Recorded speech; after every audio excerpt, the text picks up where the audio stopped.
Ready? Aim! There's too many! Anyone see my mammoth? Stubby!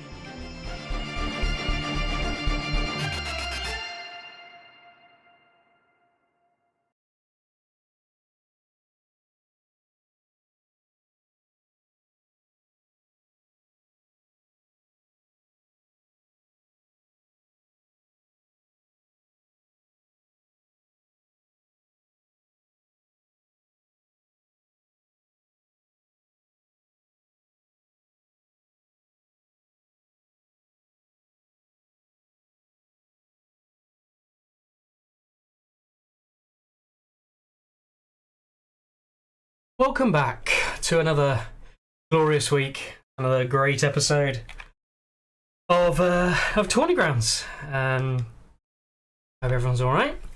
Andrew says, "What's up, Mickey? Thanks for another Tourney Grounds." No worries, Andrew. Enjoy. Been a good week for everyone. Busy with various different bits and bobs. Yeah. Cool.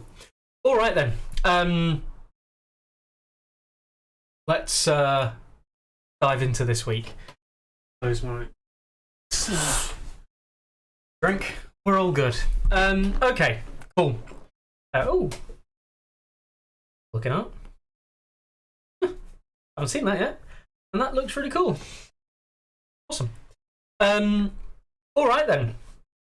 It's a Monday. And we're back again for another great episode. I have no guests this week. They are going to be coming on next week, I think, is the plan. Alas, they were unable to make it tonight.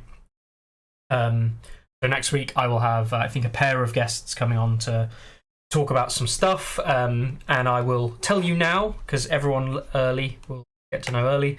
It's going to be Chris, who you may know as And1 from the Hits and Crits guys. He's going to be on with Larks, or Daniel, as you probably know, ideally. We're just sorting out some bits and bobs to talk about the German event that was hosted this weekend in Germany. I don't know why I needed to say it was in Germany. I said it was a German event. It'd be weird to run a German event in a different country, although not impossible. The War of the North. I won't go through the whole details of the war in the North, but good to see. Good to see two undefeated players, Daniel and Flixie, or Joran from Rotterdam White Scars. Obviously, people I've met in person, relatively good friends within the community. Well done to the pair of them for both going undefeated. And yeah, we'll talk to them about the event. How it was, list building in Season 4 for them, and just generally how the event was. It's one of the first events that the Hits and Crits guys have done on a bigger scale in Hamburg. And yeah, it sounded like it went really well and everyone enjoyed themselves. So, spot on. Really good to see. And the Hits and Crits community should be very proud of themselves coming out. And there's a lot of new players in that area, which is really, really good to see. So they're not just... It's not just a new kind of area that's playing tournaments, but it's a lot of new players as well, attending events and being involved with that side of the game. So kudos where kudos and credit is due. I won't go through the results of this because we'll save that till next week. But it is the first major event that's happened in Season 4, given that it's 56 players. So by far one of the largest events we've had. Very equivalent, only a few players equivalence in size between the LGT last year and the US Nationals last year. So very equivalent in size. Cool. Alrighty then. So we won't look at that today, but it's good to know that it's there and that it's been doing well. I actually wanted to start off by looking at the TTS tournament today. There's not been a huge amount of A Song of Ice and Fire news in the last week, which is probably not... there is news, right? There is news because you probably noticed it already. We are going to tackle tactics, and tactics is bringing with it some news that we need to go through. but there hasn't been a huge amount of actual song news. It's all been tactics related news. So we'll go through that and we'll talk about tactics since it was started its crowdfunding campaign last week. All right then. So the TTS event. This is the new one for season 4. Very few games have actually happened. I think there's one being played right now. But really, it was just a chance to have a look at the breakdown, and I think this is really healthy. Like, we know that this is one of the first big events coming out of the season, right? And I wanted to look at the breakdowns of factions. This is only 33 players, but I will break up. I'll get the German ones here as well. I would say that the online event, the TTS event, this is quite healthy, really. Yes, we see neutrals underplayed and we see Boltons underplayed. A bit of a shame to see no Bolton entries. But a lot of the other factions, we're seeing 12, 9% across the board, which is like 1 player difference between 3 or 4 players, or 2 and 3 players, I should say. And then Lannister have a bit of an uptick. Lannisters have always been popular online in the UK.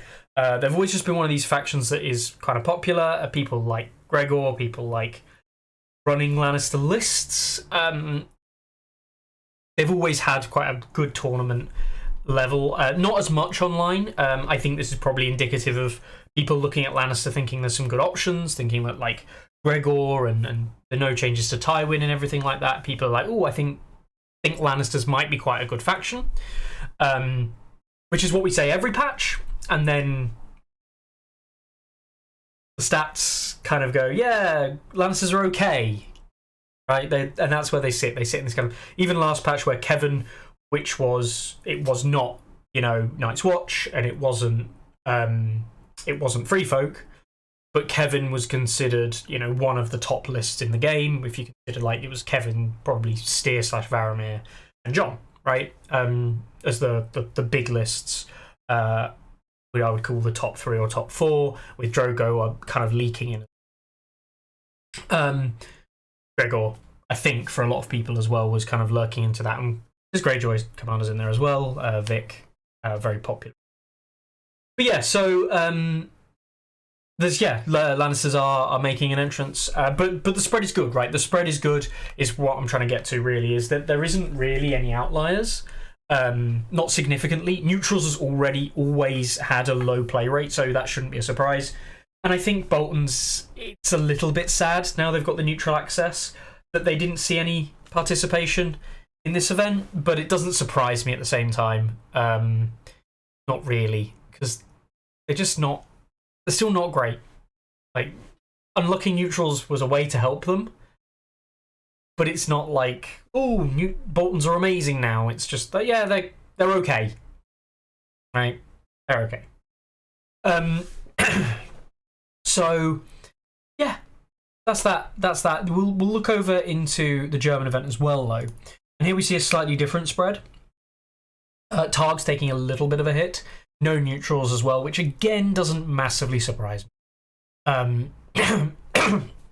Pardon me. A much more healthier number of Boltons in this event, though. We see 9 bits coming in at 9%, which 5 players. So yeah, like, this is fine. This is a absolutely good spread. Of the highest we see is Free Folk at 18, which, yeah, that is higher. Doesn't surprise me. I think a lot of people still think Free Folk is good, and we see Steer there as the most popular commander at 8 entries, which again does not surprise me whatsoever. I think that's very indicative of what I would expect a lot of Free Folk players running Steer. And yeah, overall, I mean, Steer 60% win rate in the event as a whole over 20 games. Not a huge number of games, but it's a good spread, right? It's a very good spread. And there's a fantastic amount of things being played. I think what is super interesting, which I'll just tease you for next week, Gregor Clegane played 16 games and he won 3 of them in Germany. So Gregor was one of the top commanders played, one of the highest appearing rate commanders, and he just had an abysmal tournament. Of course, these numbers are quite low. They're going to be heavily dictated by players, but it just gives you a bit of a feel for where things are. But yeah, Good spread. This is promising to me. This is promising to me because we aren't seeing, especially with TTS, where there's been more of a heavier slant in the past of slanting towards meta. Physically people buy models, but a lot, 70-80% of the player base don't change faction based on a balance patch. Some people will, because they'll see a faction they think was bad that they already played or owned, and they'll play it some more, right? Carlo, I'll use Carlo as an example, but like Carlo played Night's Watch, he'll play Lancer, he'll play Baratheon, and he'll switch between those three factions most of the time. Sometimes he'll play Targ because he thinks, you know what, Targ have got some interesting shit going on, I'm going to give it a try. Or he'll play Greyjoys, he played Greyjoys a little bit, doesn't really fancy going back to them, as said on game nights. Yeah, he's not really that interested in going back to them that much. But like, he'll flip between those 3 to 4 factions. Lannister, Night's Watch, Targ, Baratheon. And he'll flip between what he thinks is alright, but he's not going out there and like putting a whole new army together most of the time. He's using stuff he's already got, filtering in some stuff for balance, based on power levels or whatever, things he thinks good, interesting lists he think work. But it's not like advancing into a completely new faction. A lot of other players will own like 2 factions and they'll flip between the 2 depending on power level. And yeah, you know what, that's fine. I'm not going to blame people for doing that ever. That's completely reasonable. And that's what we're seeing here. Is we're seeing in what I think we're seeing, especially on TTS. So that physically that skew doesn't happen as much. It does happen, but not usually as much. Whereas here on TTS, that skew can happen easily because you don't have to buy the models and just try something out that you've never tried before. You think it's strong. That being said, like a good spread across different factions means that people are looking at factions they either already play or factions that they don't play but they perceive as being strong, and they're trying things out, they're trying new things in the event, and I think that's really positive. And certainly no one is coming out away and saying, I think this might be like really bustedly strong. We said that last week, there was nothing out of the gate, and we've done another week and there's still nothing that people are really saying, oh, this is amazing. This is it. This is the bee's knees. Do I think personally that Free Folk Steer is probably going to see a lot of competitive play and probably will be one of the most successful lists when it comes to tournaments? I think so. I think tournament players, I think more experienced players as well, really know how to leverage what advantages Free Folk give you in maneuverability, in terms of activation advantage, in terms of objective control. I do think that Free Folk are probably going to be a mainstay as tournament winners, tournament high placers. But I don't think they're going to be as dominant. Perhaps they might be, but I don't really think they're going to be as dominant as we might have initially thought, perhaps. And you know what? Martells and Baratheons have been doing okay. I won't go through the whole German list right now, but there's a good amount of stuff doing well. We go to the power rankings. We see that Starks have overtaken Martell, but Martell are maintaining a +20, call it. We've actually dropped a fair amount in the last 50, but they're maintaining a okay. Maybe they're dropping off now. Stark had a bit of a resurgence. They're doing fine. Baratheon have been a solid leader of the pack, but they're not above the pack. But they're just leading it. What's actually really interesting to see is the weekend has seen Free Folk resurge. Free Folk was sat down at about -15, one of the lowest of the main pack, and now they're very much middle of the pack. So Free Folk getting quite a big resurgence over the weekend. Really positive ELO change. We will see if that continues and if Free Folk start to, remember, not about ranking, but Free Folk getting up to 27, 28 ELO, overtaking Stark. Maybe are Free Folk going to break ahead of the pack? At the current trajectory, it's looking good for them to do so, which isn't a good thing, I'll add. But it's we'll see. We'll see how it fits. I think a big disappointment. Lannister's obviously dropping down. Didn't have a good weekend at all. The big disappointment is the Boltons. Boltons, which they haven't gotten significantly better since the patch. They are not redeeming their position on the patch. And this is a bit disappointing, I think, for a lot of players, and it's not just 1 or 2 games as well. You've only got to look through what we've got here today, and the last 50 only goes back till the 10th. So this is just this weekend alone is the last 50, and it's been a -9 trajectory. That's not positive, obviously, but it's not great either. That just over the weekend they're dropping 9 points. Lots of games, I know, lots of events and things, but it's probably indicative of players just simply not looking at Boltons and being interested in them. So there's not really being any innovation, and there's not huge amounts of options in the faction. So bit of a shame on Boltons, I think. I would expect some more changes to Boltons in the next the midterm patch. I think something has to be done to kind of fix what's going on with them, and they're not drawing enough interest from really, like, I think they're not drawing enough interest from the game as a whole to really leverage anything in the game. I don't really think they've got many options. Opening up neutrals to them doesn't fix the turbo cards. I agree, Evil. Yeah, I agree, Evil. It's like, it doesn't fix the problem. Euron Trappers feel so dirty and good at the same time, says Loki. Yeah, seen a few elements of that in the Greyjoy lists. So running Trappers with 1 point Euron. So for 5 points in the AoE vulnerable and weakened now, because you don't have to be engaged, it's that short range. You can target an enemy in short range and get those tokens on. Yeah, like there is a lot to be said about this, including the Euron ability to just... So yeah, people enjoying a lot of combos, and I think this is the thing I would say, is that people are enjoying a lot of different options. The game right now has got a lot of options, and I'm not seeing a lot of similarity in many factions. So, what do I mean? Well, we see here that we are seeing similarity to some extent in commander picks. It's no surprise to me that Gregor sees a lot of play. It's no surprise to me that Drogo sees a lot of play. But, like, then we see what is, I mean, Steer, Shaw, Mance getting a few pickups. But actually, there's a decent spread of commanders. There's only a few that are really dominating. But it's probably interesting to note that nearly every faction has a dominant singleton within the list pair. So, for example, basically every Free Folk player is going to be running a Steer list. Every Martell player right now is running Oberyn list. Every Targ player is going to be running a Drogo. Every Lannister is probably going to run a Clegane.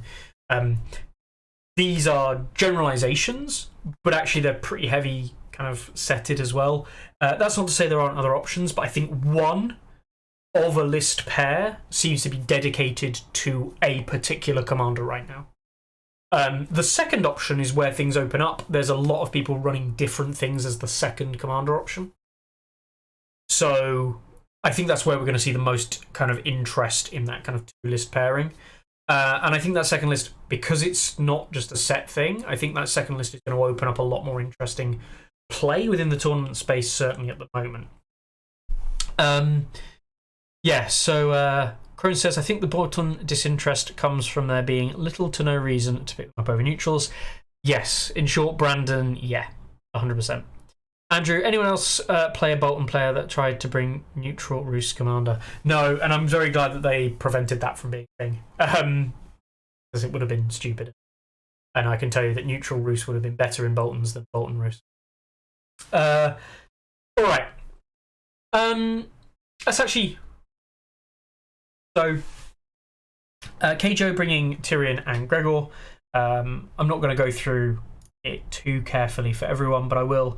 That's an old classic Tyrion 8 running with obviously losing the Tyrion attachment gives you the extra point for the second halbs over the poor fellows. And then he runs Varys Shay Pycelle, so he goes token mad. An interesting build. I really like some people going Qyburn. I think Qyburn's really good. Yeah. Andrew says he argued because War Council app didn't red flag it. Yes, there is a reason why the tournament play and for a lot of play, and even for just general play, I would never recommend building apps on War Council, because apps on War Council, the War Council app does not tell you if a list is illegal or not directly. It does do things sometimes, but it doesn't do things other times. It doesn't actually tell you that the list is not right, and because you can save non-right lists as well, it's a little bit, if someone prints it off and something like that, these are all things you can do with an incorrect list. It does make it a little bit kind of not great. Yeah, I'm really liking Qyburn in Lannisters. I've not played Lannisters this patch yet, but I'm liking when I see the effect of Qyburn and what Qyburn brings. I think I don't know about the Varys, Shay, and Pycelle combo, but I've certainly seen Pycelle Qyburn used together, Shay Qyburn. Yeah, we'll see. I don't know where I sit with those Lannister NCUs at the moment. We then see Gregor list, and running one of my favourite units, the the Brigands. I think these Clegane Brigands are actually pretty good at 6-point cavalry units, very effective in mountain lists. They're not Lance Cav, but they do the job, and I think they're not something to be frowned upon. We see Andrew playing neutrals. He went for a Jockin list and a Dario list, fairly bog standard lists. In this case, the Golden Company crossbow and the Stormcrow Dervs. Obviously, the Stormcrow Dervs, the improvements are interesting and are good. I recommend you trying Stormcrow Dervs. I think they are actually interesting. In a good spot right now. Anyone's a Dario list with the pair. Well, lack of cavalry with only one bloody. Look at Wop. He's gone for Gregor in Castle Rock Honor Guard. Yeah, with the Knights, with the Brigands, and then poor fellows Tyrion. This is kind of a classic kind of. This was a season 3 stapled build, but obviously it was GCS rather than the Castle Rock Honor Guard, as a potential 7-act with the Tyrion control piece. Then running the Tywin NCU, and then we see a Tyrion list again, very similar. He saves the point on the Halberdiers by downgrading to poor fellows to take a point to take the Brigands. I like this list. Double Cav is good. I'm a big fan of double Cav, and obviously you had Gregor as well, and he runs the Baelish Pycelle Qyburn triple. Let's have a look at. So these are Kjo and Wop are players who are highly rated, as well as people who I think are in with the chance of winning the event overall, based on the quality. Tom Tyler, he went for Free Folk. And we can see he's gone for Steer Thens, Skin Changer Raiders, Raid Leader Raiders, Baroque Raiders, the Boar, Trappers, Varamir, Shadowcat with Craster Mance. 1, 2, 3, 4, 5, 6, 7, 8, 9, 10. So he's gone for a 10 activation list, 11 if you count the Boar for token play. Yeah, I think this is, if you're going to run a high activation list with Free Folk right now, this is probably the way to do it.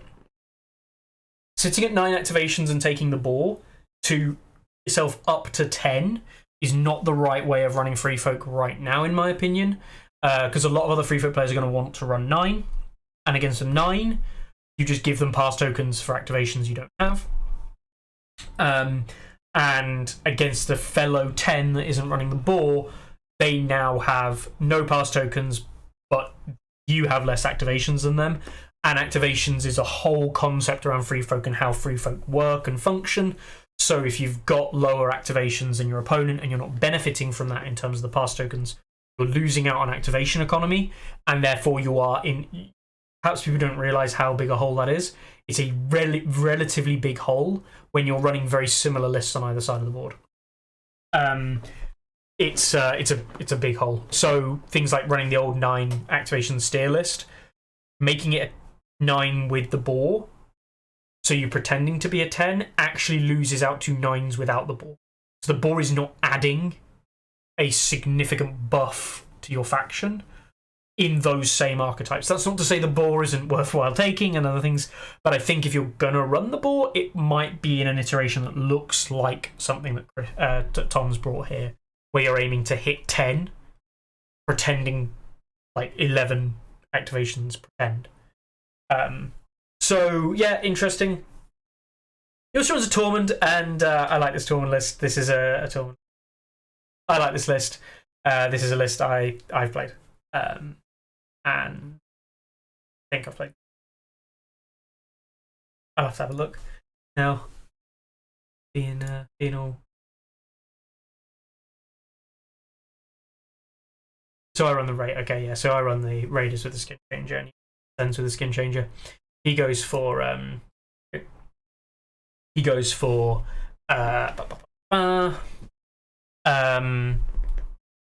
naked thens with the trappers with. Yeah, no, I like this list. I think this is a cool variation of like the Tormund Harmer combo. I think this has got a lot of mileage. I quite like it. But I wouldn't call it an amazing list. I wouldn't necessarily even call it that meta. It's just one of those lists that's really fun to play and offers a completely different strategy and style than what a lot of people might recognise, while also staying core to what Free Folk has, which is infantry and activations. We also see Callme Sophie. Sophie picking up Free Folk as well, running a kind of more classic 10 activation Faramir list with Mance Bard.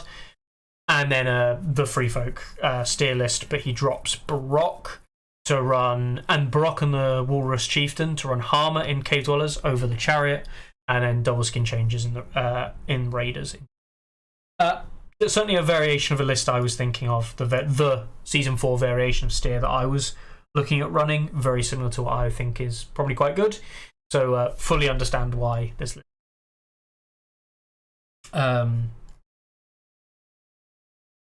Chris Iskander, he's running Starks. Spoke to him about before the event. Great number with Berserkers, which I think are solid now. Ravagers, which I think are really good 7-point cavalry units. Crown Trackers still bring value. Interesting to bring Shaggy Dog. Shaggy Dog basically underperforming in the last patch. Didn't really do that well.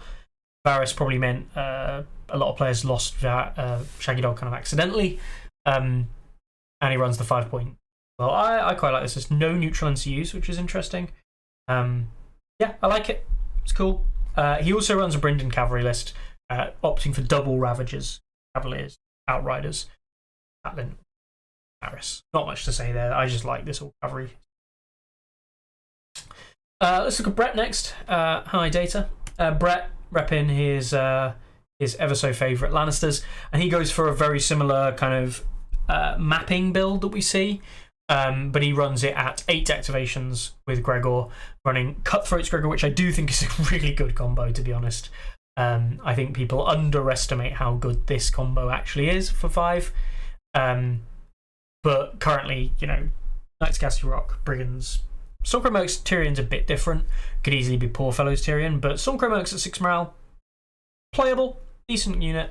And he opts for Qyburn. Cersei Pycelle. So Cersei making a competitive list pair, which is less common than we're used to seeing. I'll be interested to see how well this. He also runs a Roose list. I think this is probably quite brave. Roose with Ramsay, and he hasn't put Theon in the list, which is hilarious. He probably needs to mention that to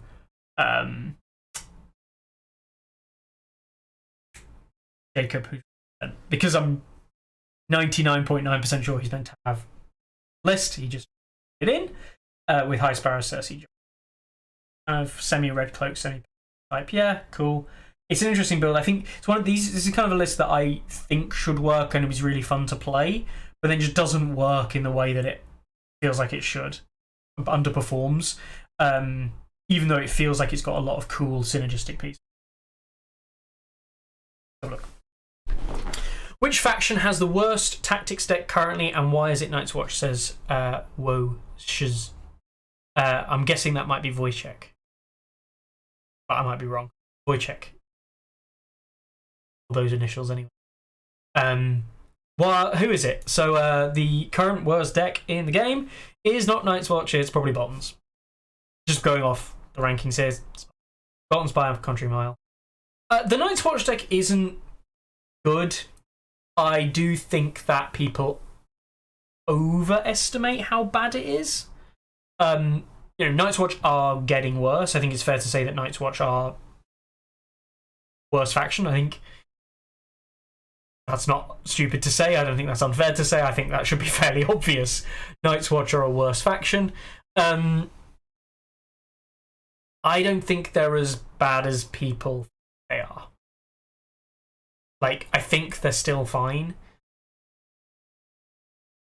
They have some builds I think are interesting that play into what I would consider interesting mechanics. One of the things I would say, though, is I do think for now, when we talk about Night's Watch having kind of meta builds for season... For 2021, they had meta. For Season 1, they felt a bit out kilter. They didn't really have anything major in Season 1, which what we would call super meta. They had some interesting stuff with Hunter John and Scorpions, but nothing... There was nothing really major. Season 2 was obviously the rise of Cold Hands and Corrin.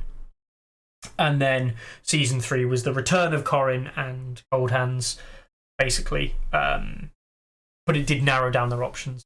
I do think that Season 4, we are not going to see a kind of meta Night's Watch build, for want of a better term. I would fully expect these to be meta commanders, perhaps.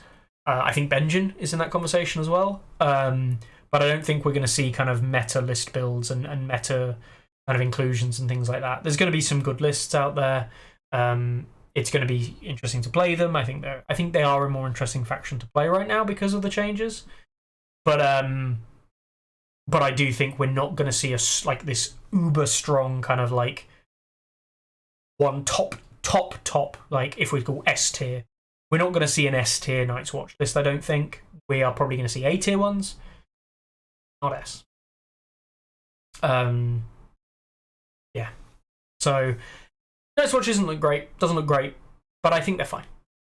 I think they're absolutely fine. It's just perhaps a bit of a culture shock to people. We're realising they have to play on the same level playing field as a lot of players now that the deck has changed. The units are still great. Vanguard are still epic. Lovely, lovely unit to play. You still got some great NCUs. Shaggy is not as much of a terror as he used to be, but I think still performs well in Great John lists. Great John pairs. Yeah, Great John lists do like Shaggy. Does have some good synergies with them, especially with Last Stand and Berserker Tactics. To automatically get those lower wounds. But yeah, in general, I agree.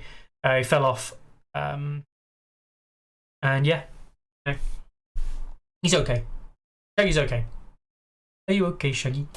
So yeah. Barat says, can you take a look at my list? I will have.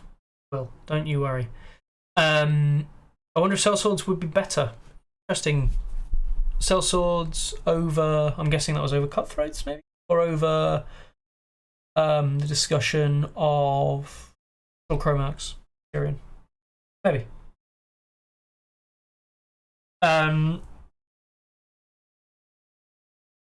Who do you think is going to be the most popular second commander in each faction? And in how many is it Jockin? Ooh. I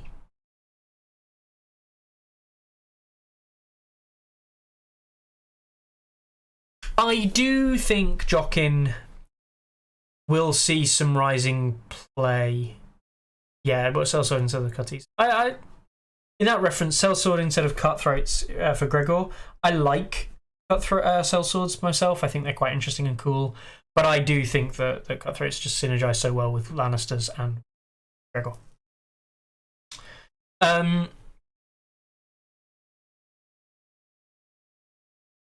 Jockin's an interesting one. I do think Jockin is probably a good second commander choice. Because I think Stormcrow Archers are like in a decent spot right now. I just don't know if they match up that well into specifically Lightbringers, which I think is for me, probably now the most powerful 6-point range unit in the game.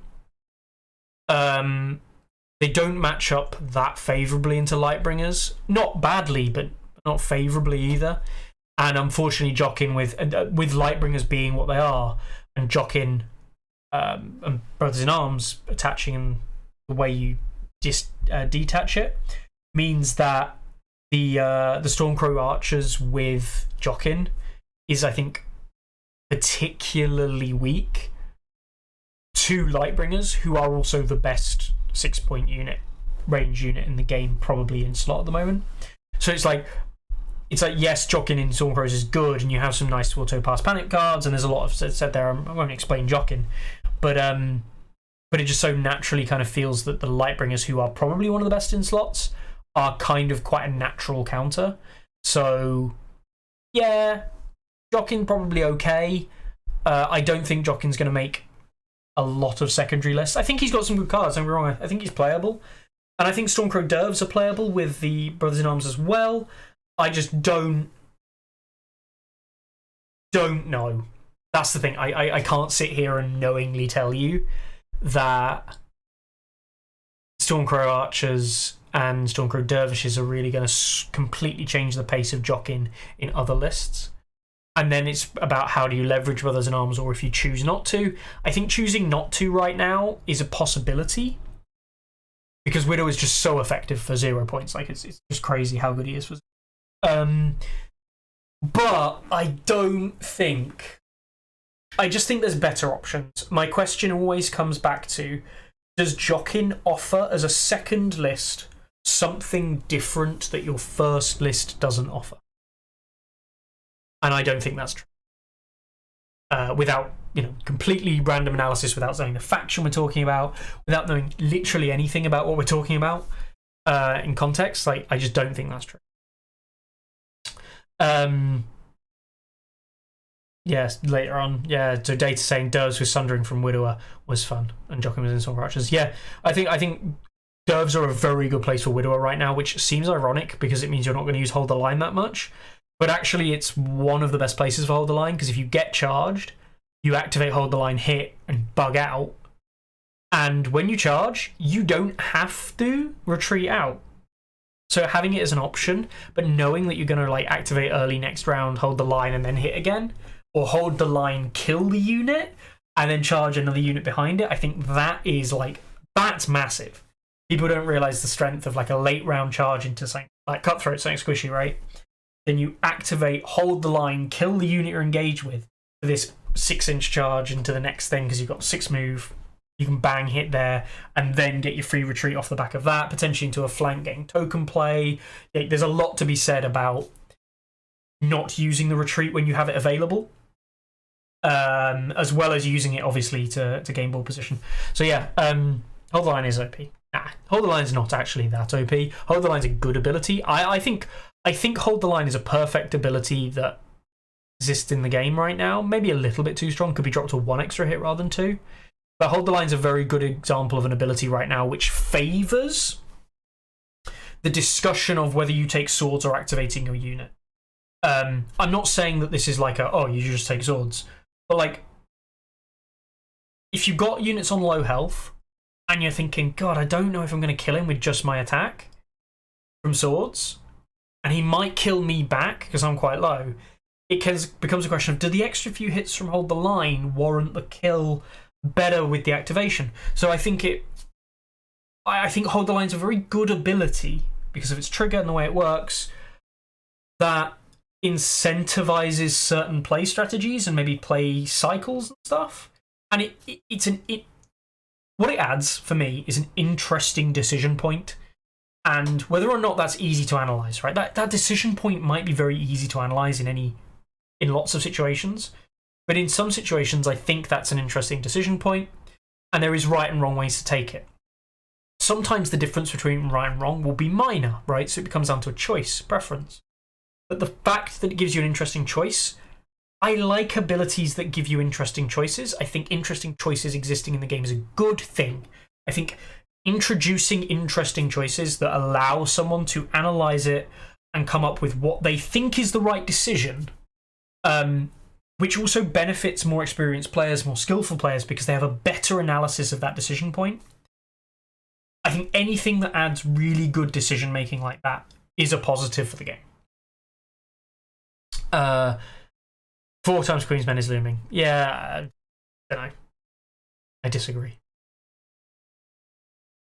Data saying that in my game he actually managed to do that whole thing.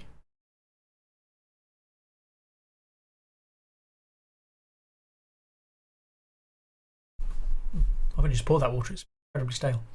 Right. Okay. So that was actually Brett's list we were talking about. Let's go. Lots of people actually asking questions in chat or discussing things. Rowan says, Night's Watch deck isn't the worst. It just had the biggest swing in quality last patch. Yeah. Massive buff, didn't it, Brandon? Night's Watch cast heavy triggers and good one-shot effects. Wouldn't say it's the worst. Yeah, I would agree, pal. Used to You know, it's not the worst deck. It's not great. It's not the worst. Which is saying thanks.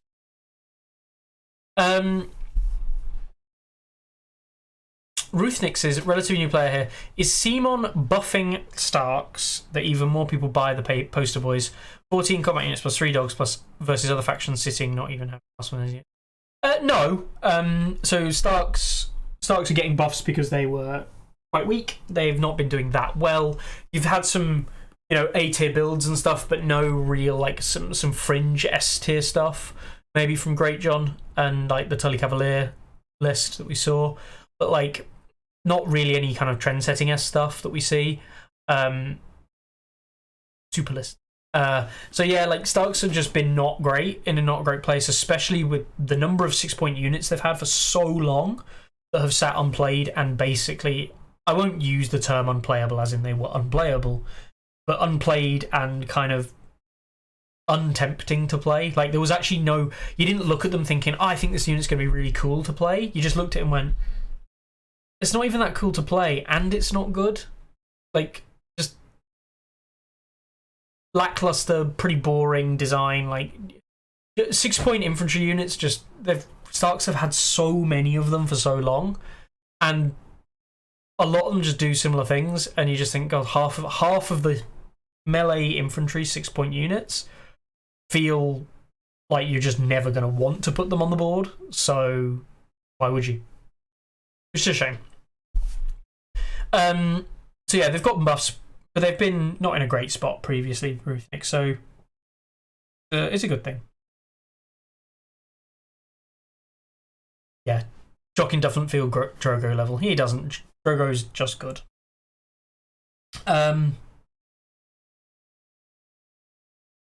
Lannister feels like he doesn't have any choices. I think people might feel that way. I think there's a lot more choice than you think. Personally, I think there's a lot more choice than people think.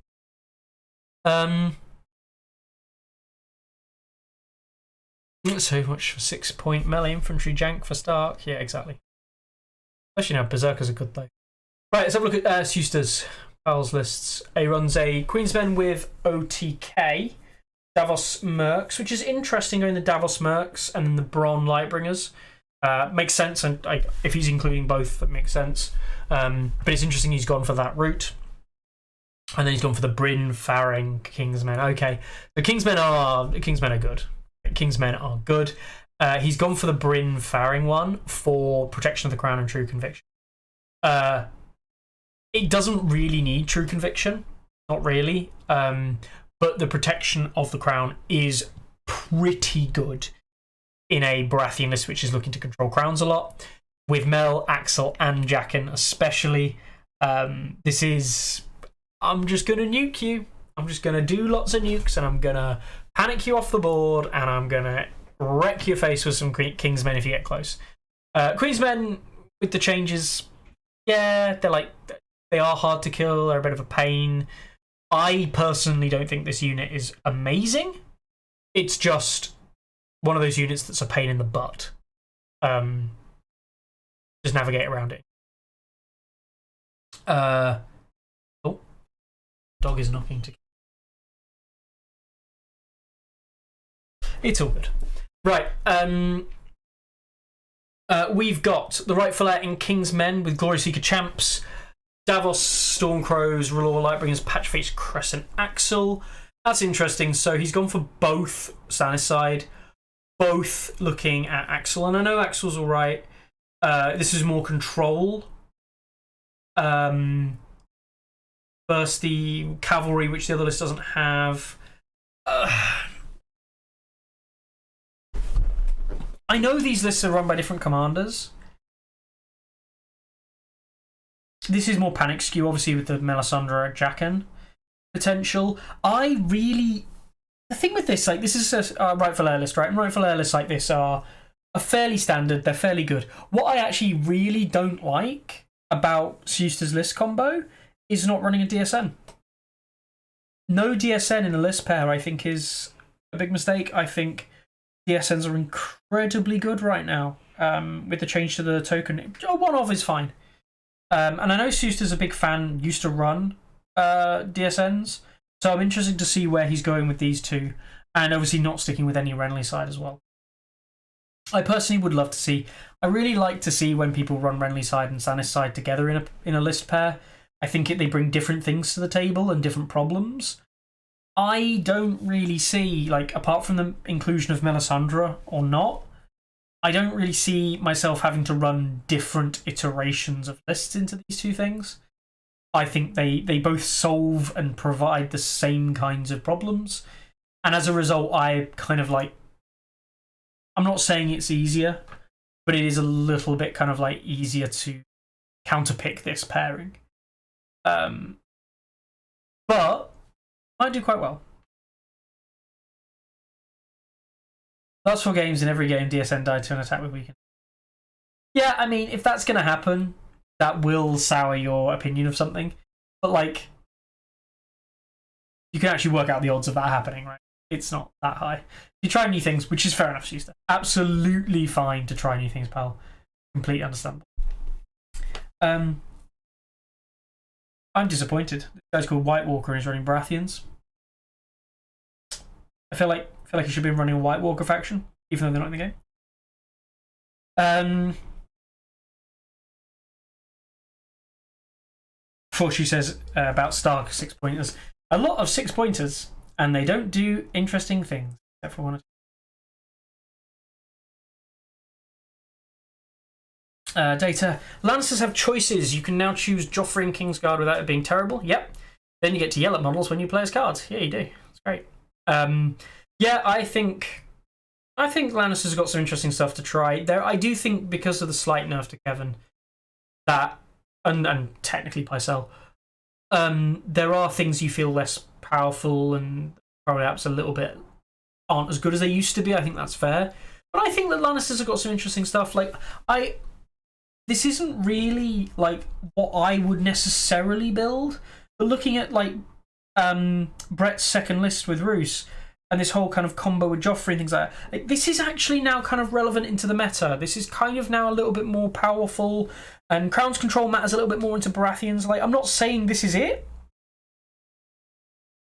but there is lists here that are interesting to discover, and it's a space that was investigated, tried, but just didn't really do anything. Right? It just didn't. They never really went anywhere in that space. I think this space is a little bit more open now, because Lannisters feels a little bit less strong outside of like Knights of Cassie Rock charging the price of failure and Ty Winch I've seen plenty of time. It's my least favourite thing to see in the game because I'm just like, oh, he's going to do this, and yeah, strange enough, that's a unit dead. But yeah, like, apart from that, I think there's a lot of Lannisters. And yes, DSN is that stupid noble, or Dragonstone noble. Answer. All right, so that's so there. Look at what Bob's running. Running Lannister. Oh, interesting. So he's got a crossbowman unit. Okay. I'm gonna kind of set out. Also interesting to see Bob running. Lannister doesn't run them a lot, but running Cersei, and he runs a Tyrion 8, you know, dropping the halberdiers for cutthroats instead. Absolutely reasonable. Running Tommen and Joffrey in this list, I don't know if that's what I would do. Joffrey feels out of place here. I don't think Joffrey gives you a lot for a Tyrion list like myself. Maybe he's a little bit more with Tommen to really control the NCU board. I don't know. Not sold on that one, Bob. Sorry, mate. Interesting though. It's a bit different. Barat. Let's look at your list, mate. He's got the Eddard Guard with the GCA. 24 Guard Cavaliers, Berserkers, Sansa Arya. Caitlyn, yeah, fine. 7 activation Eddard list. I think this is absolutely fine. No real issues for me in that list. He goes for Great Janumba Stormcrow Dervs. This is going back a long, long, long way. Many, many moons ago, when 1.6 Starks used to play, 1.6 Starks had Swift Retreat on a card, Sudden Retreat, whatever it was. or hit and run or whatever it was on the card, and the Rob list used to do these massive 12-inch, you know, or activate, swift advance, charge, another 12 auto. So these big 18-inch charges with infantry in one turn, and then they did it with Rob's hit and run. So then they used to retreat out like 8 or 9 if they didn't kill you. Yeah, like this is going back many moons ago. How those kind of lists work, and this is actually a good motto of like kind of the always be charging kind of mindset start players want to have. I like this. I don't necessarily know if it's great. Double Ravagers, no Tully Cavalier. Double Ravagers interesting though. He's got the Cavalier in the other unit list. He's got Berserkers with Mirror. I like this list. I don't know if it's just all in on the I'm gonna kick your head in. And the Ard List is just going to be a bit more consistent. But there's a lot to be said about this list of just kind of like YOLO. This is where I would say, like, this is the kind of list where you bunch up in a group and every turn you go maximum move speed forward.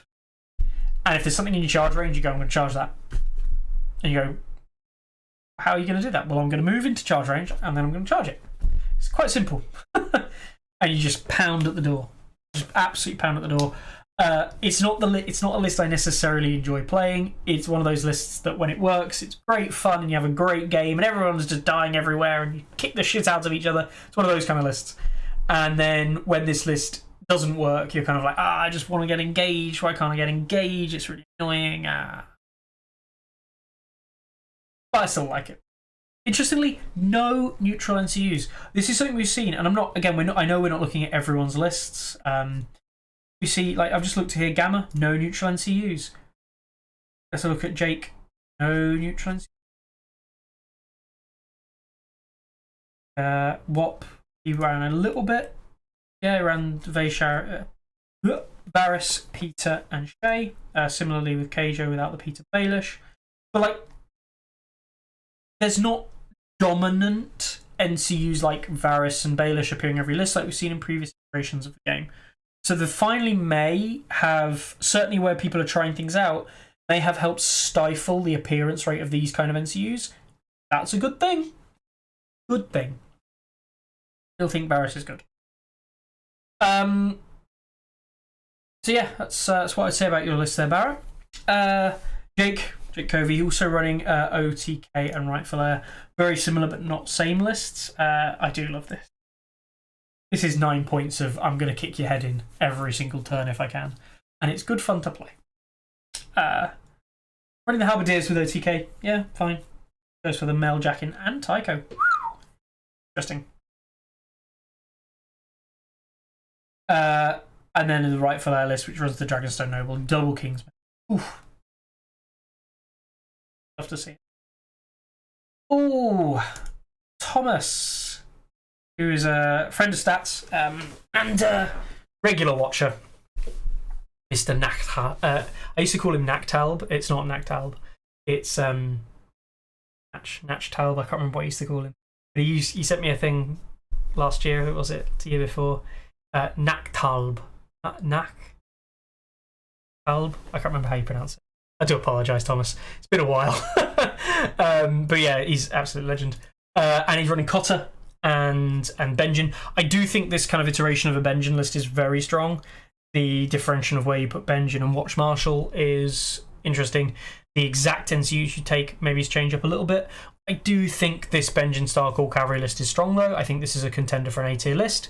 As I said, I don't think there are many S tier Night's Watch lists, if there are any at all. But I do think this is a good list. Played it, felt really good to play, feels really good to play. I think cavalry lists and cavalry maneuverability lists is an archetype that you can really play into a lot with some factions, and I think people should. I think that you should run a traditional kind of archetype in your main list and have your second list be something like this. We saw it with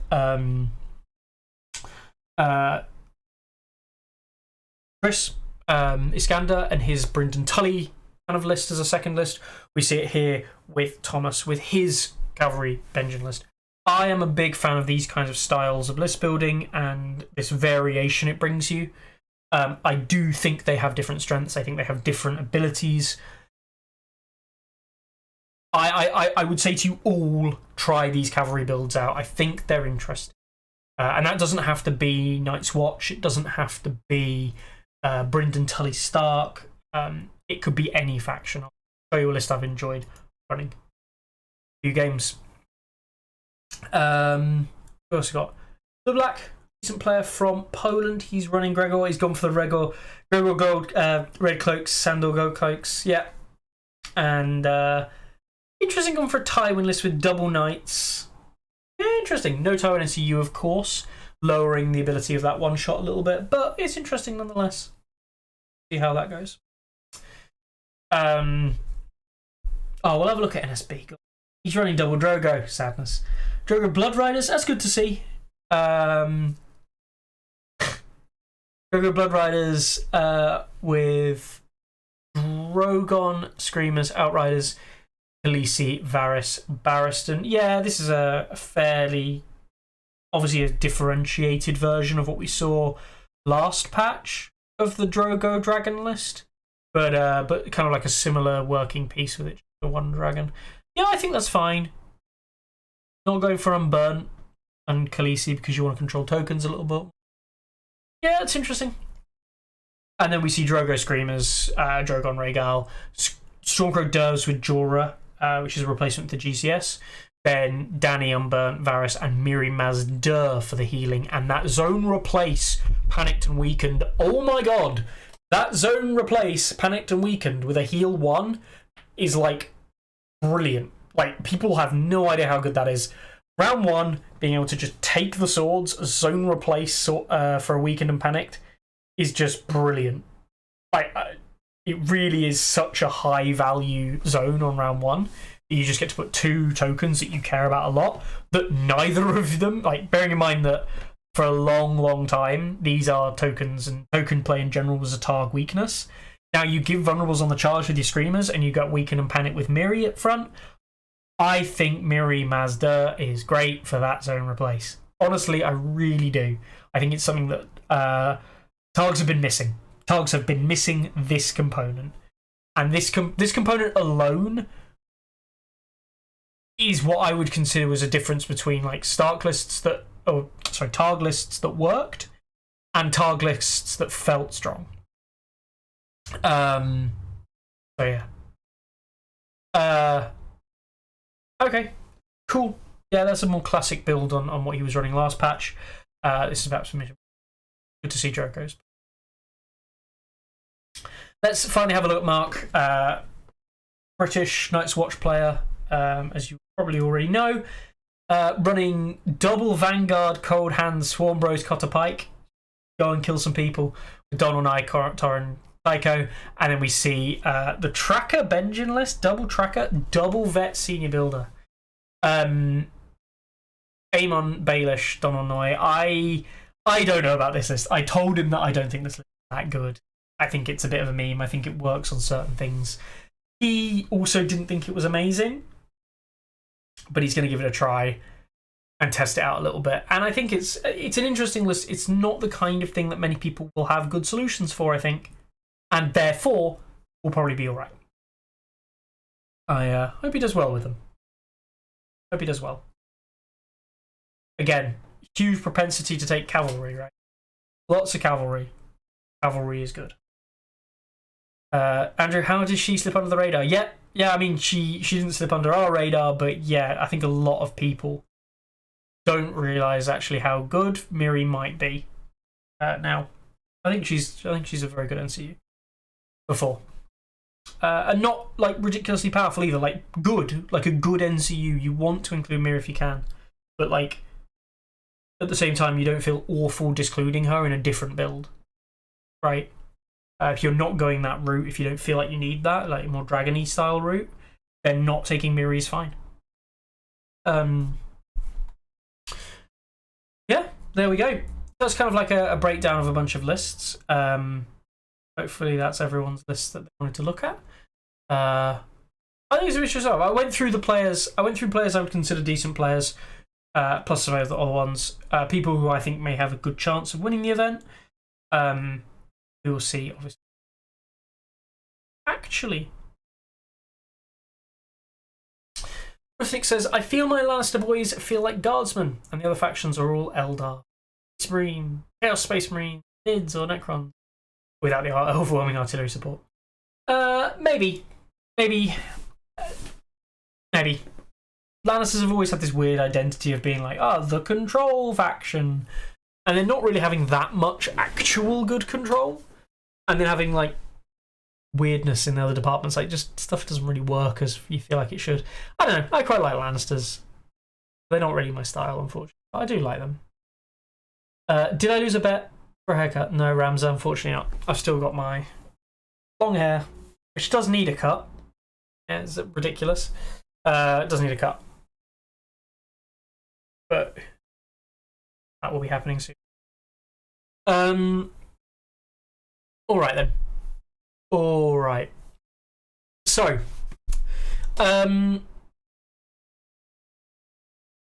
yeah, I think that's all I wanted to look at in terms of song.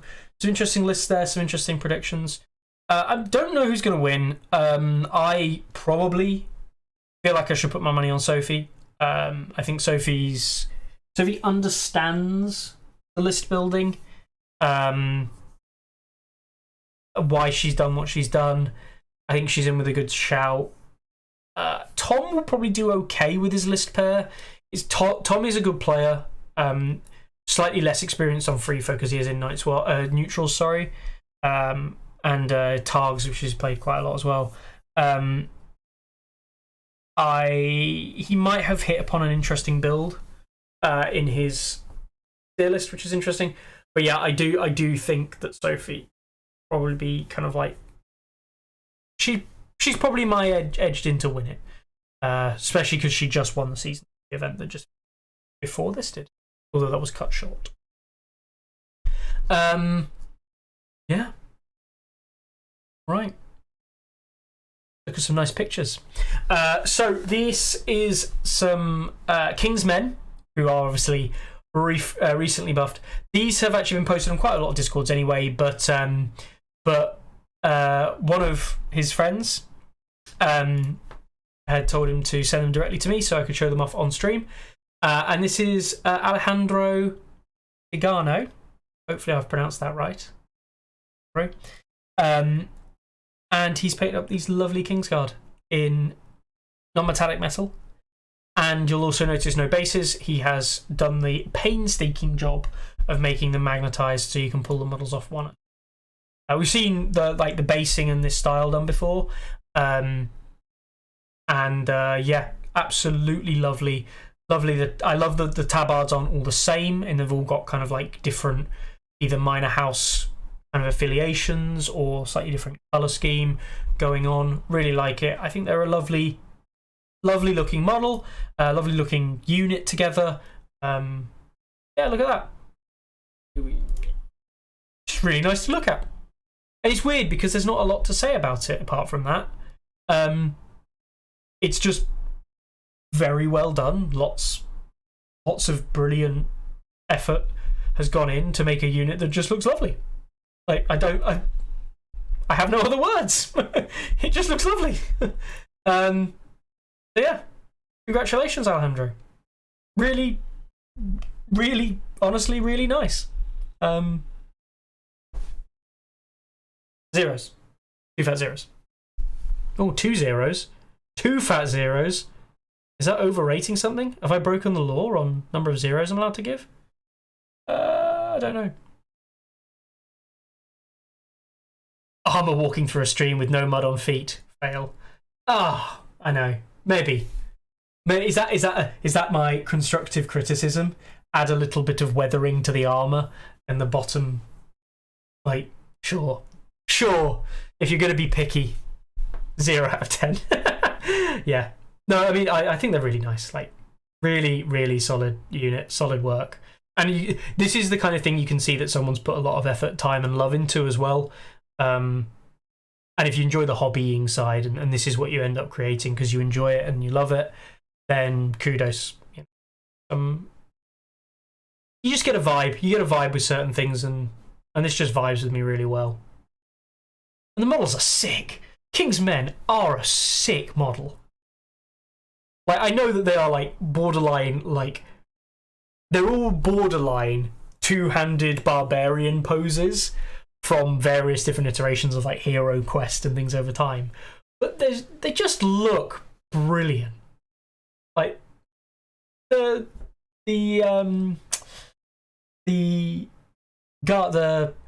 sword guard, hilt, cross guard. Wow, words. The cross guards do look a bit silly because they're so big, but like, oh, they're lovely models. And when they're painted up like this, yeah, well done, mate.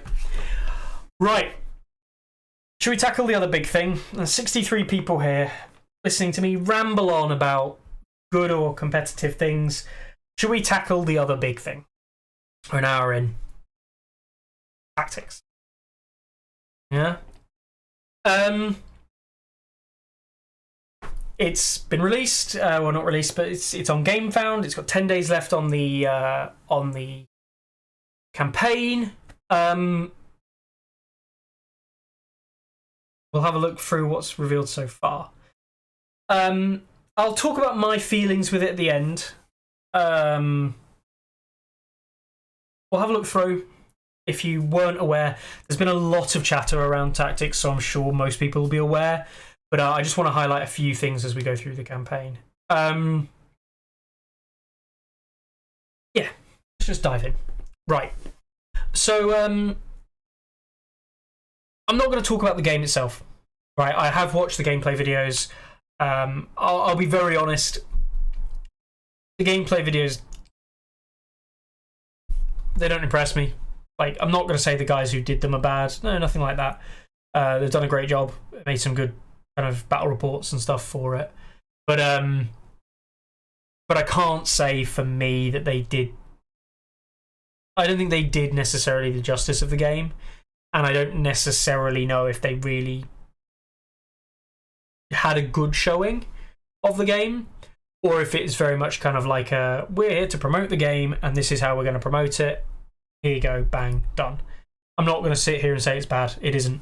Please, certainly if you're one of the creators and you happen to be watching Tourney Ground, which you won't be, but if you are one of the creators, the videos are great. Like, the videos are good, and kudos for making the reviews of them. But yeah, not. They don't show the game as this amazing thing. I wasn't blown away by the gameplay. I wasn't blown away by how the game works. I just thought it was okay.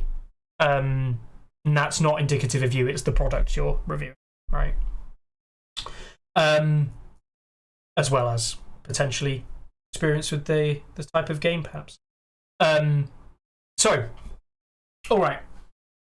Let's actually have a little look. So there's a whole big of fear of missing out type stuff, which I'm not going to go into, around what you get backing early and what you don't get. Dragon's cool. Yeah, nothing new there. Then this is the bit that I was a bit confused by. So there's this daily stretch goals. They add free content to the pledge, going up to a whole extra exclusive skirmish set and accompanying limited terrain, which you get at the Sworn Brother level. You get them for free. That's cool. Pledge it, Sworn Brother, you get this. That's cool. And then it is weird because basically they don't have stretch goals. They don't have stretch goals. They just say every day we're releasing some more information about the thing that's already going to come out because we've decided it's already come out. But we'll have a look through what you get. So we've got Targ, Rhaegar Targaryen. They've broken the rule on across the minis game, and they've broken the single fixed point in time Robert's death. So we're going to see stuff pre-Robert. We're going to see stuff probably post War of the Five Kings and all of this kind of stuff. The real mix and mash come in now. Opening the timeline. Rhaegar, cool. Yeah, model's lovely. Like, the model is really nice. I can't complain at that. Both foot and on horse. Classic barbarian sculpt or pose. But you can't complain at all. Like it. Cool. John Connaughton, I really love this sculpt. I think this is really interesting. It's new. It looks a bit Space Marine-y, but who doesn't love a good Space Marine? I quite like it. I think it's an interesting sculpt. I think it stays true to what you might expect of the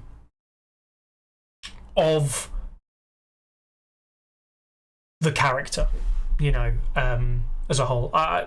Yeah, all good for me. Louis Martel, interesting. Like it. Kind of sticks a little bit with the theme of the scale mail from Mike Martel kind of design a little bit with the leather work as well underneath. But yeah, interesting. Do like it. Cool. Link Aubrey, yeah, awesome. Lovely sculpt. Nothing to complain about. Young Barristan, his posing is odd. His shield feels a bit weird as well. Can't complain. Nice little model. I don't know if I'd know. The thing with this, I don't know if it feels like Barristan. It's my only concern. It might not feel Barristan, even though it probably is. Or is. Donford Darry, yes. Obviously, lesser known Kingsguard time. Cool. Looks like a powerhouse. Hopefully is in game. Miles Mooton. Odd design. Yeah. Cool. Nice sculpt. I can't complain. None of these sculpts are bad. Tactical Rock, though. Disappointed. Targaryen Honor Guard. Now, these are a little bit more interesting. A unit that we haven't seen, obviously, in Song of Ice and Fire. All the characters we haven't seen, of course. But this is a unit that we haven't seen, which can only potentially be a hope to come in the future that we might get a Targaryen Honor Guard as a foot infantry unit in the miniatures game. Cool. Nice sculpts. Royal Sheep Bearers, same thing. I do like these. I do like these quite a lot. Big shields that look stupidly unwieldy and things like that, but who cares? I quite like them. The guy in the back, the sword, just got images and like thoughts of like Roman legionaries with like spears though, and think, oh my god. I think the guy in the back with a full plate helm and I love him. Love him. I know that they're probably not historically great, but like, yes. I think they're great. I think these models are nice. And there's a lot. I will straight up say this in case you haven't seen some of the stuff that Big Child Creative have done. The thing I'll say about these shields is because they're so big, yes, you've got that kind of like waviness to them. People are going to have some mental paint jobs on these shields. I can already see it coming. People are going to do some epic stuff on these shields from different houses and stuff like that. And for that reason alone, this is going to be exciting to see on the board. I'm stoked to see what people do with these because I think they're a nice canvas to work on. A bit like the old Hedge Knight models. Robert, on horse, on foot, yeah, cool. Yeah, looks great. Looks like Robert Baratheon. Can't complain. Looks epic. Nothing new to say. John Aaron, who someone pointed out looks incredibly like Donald Sutherland. Like, incredibly like Donald Sutherland in the artwork. Cool. John Aaron. Nice. Foster Tully. Are we finally going to get Tullys in the actual game that aren't just this Tully keyword that doesn't matter? Maybe. Bruce Bolton in his face-plated armour. Yeah. Looks cool. I'm glad they've gone for a good design with Roose, I think. Interesting. Dennis Aaron as well. Yeah. What you'd expect of Knights of the Vale, dismounted knight kind of deal. Good. Jason Mallister, sick. I know that this kind of like these winged helmets and stuff always great, and they're very much like high fantasy kind of medieval fantasy. Actually may have existed for tournaments and stuff like that, but like they always just look cool, even if they were never used on the battlefield. And yeah, love it. And Eddard, yeah, one hand wielding ice, which is crazy. Or at least that's the assumption. I can't say I actually like the Eddard model that much, but I can't complain about it. It's not like a bad model. Just isn't really my vibe, I think. Stag Knights, more updated, more modern version of Stag Knights, similarly with the Wardens. Not really much to say there. They're just slightly refreshed sculpts. slightly different poses, slightly, hopefully, kind of a bit more detail on them. So that's in the base game. There's a load of other stuff as well. I'm not going to go through the base game, guys. I'm not going to tell you how the game plays. Watch the videos by the creators. Check the campaign out for yourself about the gameplay, because I think there's a lot to be said there. I'm interested in the impact it has on song. We know it. And I will get to the reasoning why I'm mentioning all the characters and everything in a minute. Ice is a two-handed. Oh, look at these. They are lovely painted. I've seen some of the Big Child Creative stuff in person. Honestly, these are really lovely painted. So, if you're back for the base game, get the Sworn Brother Pledge, which also gets you the other box, which is the Battle Beneath the Wall. And part of what they're releasing is they've also got a Riverland Skirmish set, which is Starks and Lannisters, which we'll go through some content for in a bit. Also today announced Seekers and Whispers Reinforcements, which is neutrals. There's also got the Big Dragon. Each day they're revealing more and more content from the boxes that they've already announced. Okay? At least that's what I can deem. So, first of all, the War at the Wall, we see a resculpt for Tormund, a resculpt for Donal Noy. Interesting, Donal Noy here no longer bald and has a much kind of more defined moustache and beard.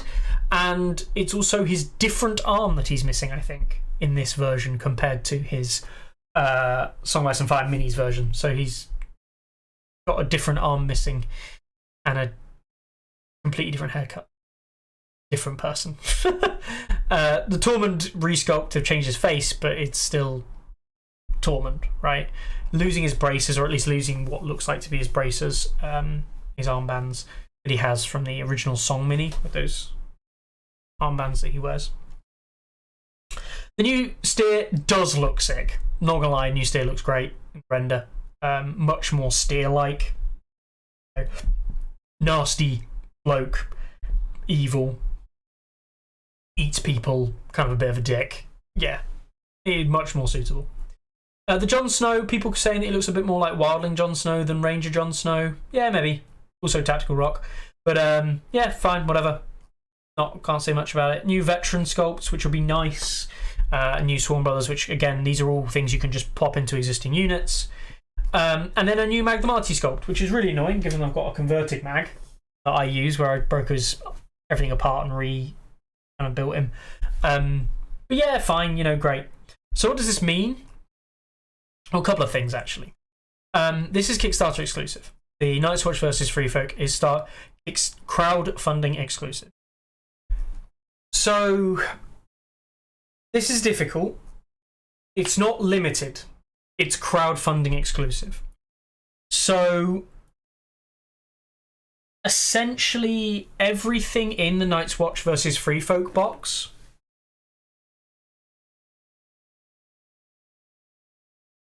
that's not going to be released after Kickstarter.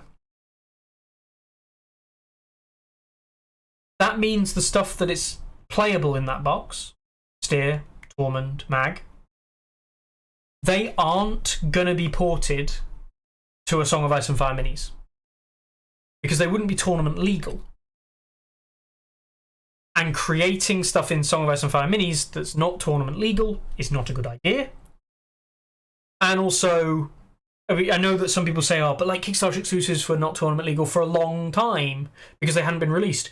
But the idea was they were always going to be released. These are never going to be released at retail, or not intentionally released at retail, meaning that they're not going to port very well to Song of Ice and Fire.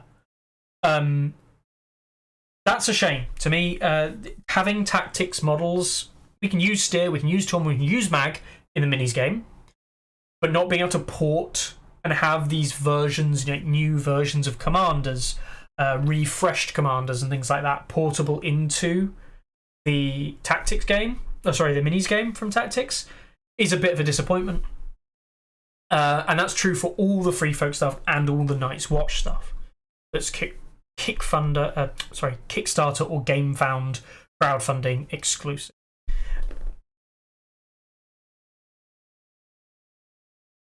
I don't know.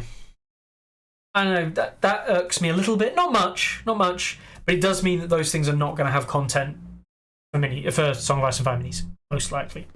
Whereas we know Robert Baratheon is coming out with content, and we can hope that some of the other pieces will be portable across to minis from the base set. That's the Baratheons versus Targaryens. That base set conversion across will be something that is, something we can hope for. So we can expect a Rhaegar, we can expect a Bob, John Connington, all these characters moving across and being playable in the minis. Potentially.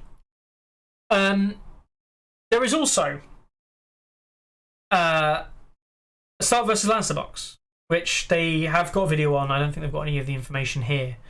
But the Riverland Skirmish box. And they've got loads of stuff around that as well. Lovely models for Lannister Crossbowmen, Lannister Guardsmen, I think. New Tyrion, new Gregor, new Sandor.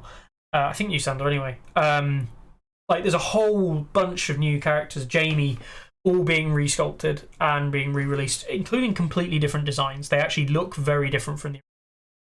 But yeah, so look at these lovely models.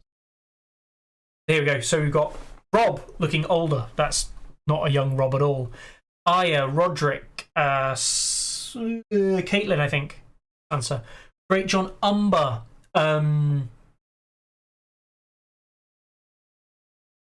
Who is that? I can't remember that. That's Blackfish, I think. And then you've got various different Winterfell guards or Winterfell Starks on Swords, bowmen going on there as well. Jaime, Gregor, Sandal Hound, Tyrion, Adam Marbrand. Who's this? I've forgotten who these are. This is Podrick. Is that Podrick? Is that supposed to be Podrick Payne? I can't remember. It's Willis. Is that who it was? Sorry. Apologies. Bronn. Bronn. It's Bronn. Of course it is. This is Bronn. I apologise, Bronn. Lannister Guardsman, Crossbowman. Really cool stuff that will be portable and be usable in the mini. Or at least we expect it to be. Cool. Awesome. That will be retail. So the stuff from Baratheon Targ, Lannister Stark is all retail and thus portable. So I'm not saying they will, but they could have another Jaime Commander. They could have new cards for Gregor. They could do a port for the Hound, all of which introduce new content for the game. Obviously, not all of it will be new. Some of it's just resculpts of existing characters, but there's no reason they couldn't port these versions of the characters into Song. The Night's Watch and Free Folk being Kickstarter exclusive does hurt. It does suck a little bit, especially for Night's Watch players. Less so for Free Folk, we get quite a lot of releases anyway, but Night's Watch kind of sucks. Jick and Morek were Tyrion's dudes. Book Pod the Rock. And Bountain's Men, that was it.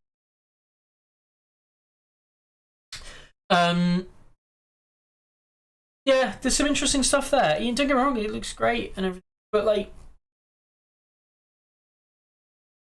it's not for me. I'm probably tempted to back this at maximum level, depending on what happens if I can use effectively, winnings from US Nationals, which I'm having conversations or trying to have conversations with Adam about.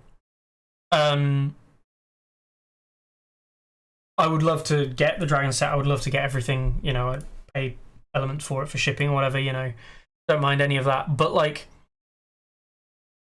I just feel the campaign's a little bit lackluster in that it's cool that all this stuff's coming out. Just, I don't know. You've got a load of new characters, by the way. You've got new Varys, new Baelish, new sculpts for Shay, Jaqen, and Janos Slint as well. Hopefully being a port able to play. Flea Bottom Sellswords, which look awesome. Corrupt Gold Cloaks, which look cool, although sculpt is basically. And Little Birds as well, which people have been saying child soldiers all day. So these are all available.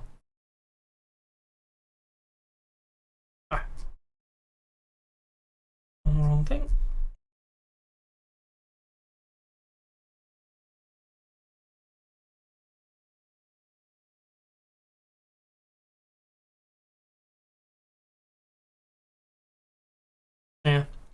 all things related to the game, I'll see how interested I am in the skirmish game as a whole. It might not be for me. I don't really know. And yeah, a bit more beer and pretzel style event. I can't imagine seeing this at tournament play. This might just be me. I can't imagine seeing this at tournament.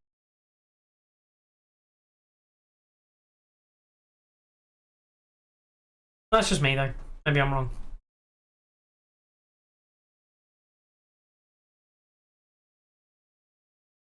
And terrain packs, 3D terrain, which I know people love.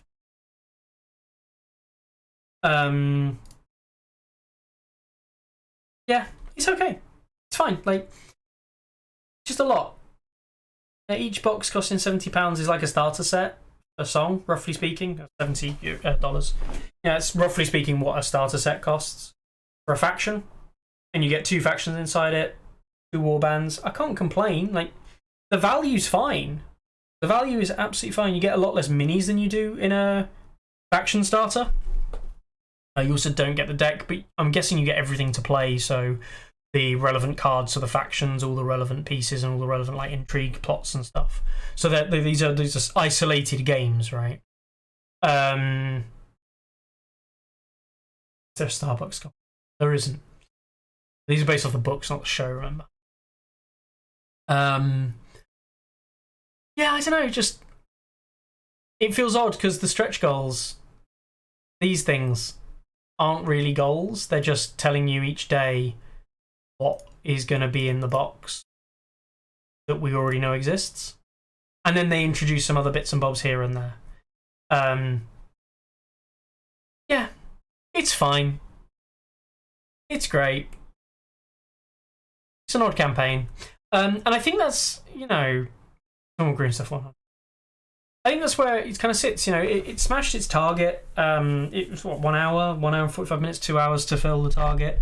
300,000. I mean, come on, this was never going to make only 300,000. But it's at 747. There aren't any stretch goals, so it's not like you're gonna by adding more money you get more like stuff unlocked. It's just going to unlock naturally anyway. We will see how high it goes up. Gone up a bit more. I expect this to keep going up. But I did, you know, we looked at this, or I looked at this the other day, and I looked at the original Kickstarter. And the original Kickstarter for Seamer on the side. Fire. All of Ice and Fire's miniatures game. So, in case you didn't know, in case you don't know your research, this was the original Kickstarter at 9,000 backers pledging 1.7, just under 1.7 mil. And you got a lot of stuff, right? You already know the Hand of the King set, and this went up to like huge amounts of stuff, right? 103 models. Plus this. Plus these. Plus the tokens. There was a lot there. There was a hell of a lot there from the original Kickstarter. It made 1.7 mil. I don't know how this is going to do. I don't know if this is going to make 1.7 mil. It's got 3,600 backers. This is the bit that I was trying to work out where it sits. And I know that not all the Song of Ice and Fire players are backing this. But this is just trying to gauge interest, right? This had 9,000 people back it. 9,000. This is currently sat at 3.6. Now, I know there's some 10 days left, but funding, generally speaking, like backers in the midterm, there aren't that many. Your backers tend to, you have a huge influx at the start after the marketing campaigns have gone out, because that's what a lot of people do. Then you get some drop off and you get some gain in the mid period, and then you usually get some hype at the end. That's like a classic Kickstarter campaign. Yeah. Just don't know where this is going to make the same amount. And why does this bother me? Well, it doesn't. It doesn't bother me But what actually does bother me a little bit more is the interest of this game. You know, if this generates less interest than 9,000 players or 9,000 backers, it's probably not appealing to the vast majority of the original Kickstarter appeal, implying that the amount of appeal for the game has gone down. That's the implication. While also potentially being perceived less value, you know, people not wanting to pick it up because it's not a game, not aware of it, sure. But you kind of hoped that this would generate at least equivalent numbers to the original. 9,000 backers, you know, 10,000 backers, 11,000 backers that see some growth. But it hasn't. Not yet. So we'll see. I'm not being like the arbiter of bad news. There isn't bad news to be the arbiter of. I'm not trying to suggest that, but yeah, Evil's right. Not as many people buying into crowdfunding projects anymore. Lots of controversy over broken pledges. Yeah, definitely true. But these are all kind of like conversational pieces, right? They're all conversational pieces around, is the game growing? You know, this should hopefully see an influx. Or will it actually just see some people leave to just prefer to play this and be easier? I don't know. I don't know.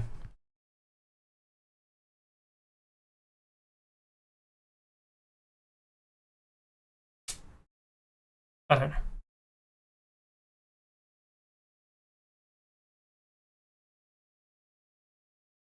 The game looks okay. It doesn't look amazing. Like, I'm not going to say it's got some uniqueness to it. As I said earlier, I wasn't like, wow, the gameplay is really good. I was kind of like, yeah, gameplay's alright. Cool.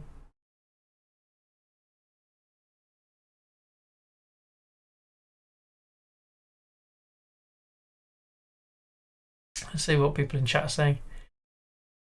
It looks really good. If I weren't that annoyed to see one right now, I'd get it. So, yeah.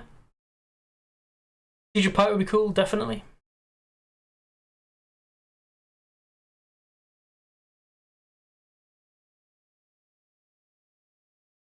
A friend of mine will get these sets for his D&D campaigns. Tiles and 3D terrain seem perfect for RPGs. Yeah, they do. They really do. If you're playing A Song of Ice and Fire, the RPG for A Song of Ice and Fire, yeah, this would be perfect. For the role-playing game that you could then do tabletop stuff with as well. Literally, like, perfect. You'll just get the free rules later on and use the ones we have if we want to play it. Yeah, that's the other thing. We could just play Tactics without buying it. I know that sounds like obvious, but like you can just do that. You don't need to buy Tactics to play it, ironically. If you've got models, and I know you can say this about any rule set and any game, but like we literally have the models. Like that's the thing. We basically have the right models in some cases.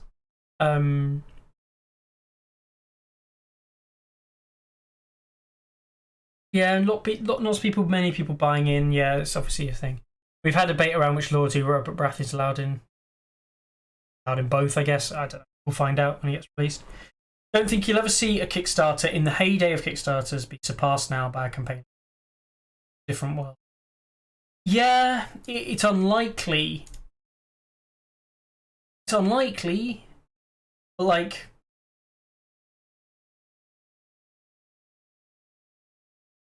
Maybe.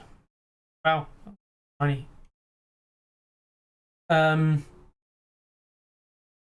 Games. I don't know what kind of big kind of productions have been on games. Bolt of the old ones.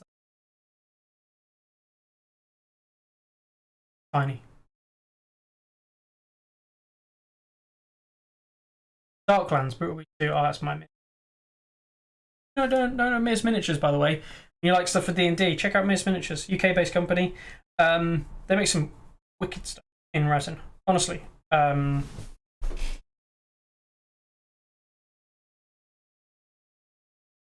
showed this many years ago, and I still haven't done anything with it since many years ago when I showed this. Look at that. Not actually a mammoth. It's a Matax as they call it, or a Mammut. How's that model there? Lovely. Lovely. But pain in the ass to put together because resin. His axe is... This guy's axe is broken. I mean, these are not cheap, but a massive demon. But it broke in the move when we moved into the new house. So this guy, coolest guy, legitimately one of the coolest models I think I've ever seen anything ever. That's all from Miss. Recommend it. I recommend Miss. I really like their stuff. It's D&D-esque. They do some really cool. They do loads of good deals as well. Not just selling them. Nearly finished. Nearly finished. Giant eagle. They've done that wing. Obviously.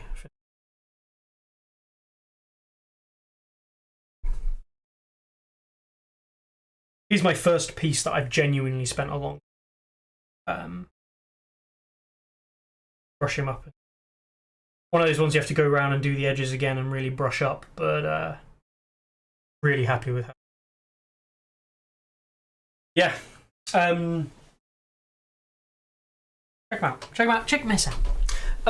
But yeah, no, you're right. The thing is, the backing projects aren't there anymore for games, are they?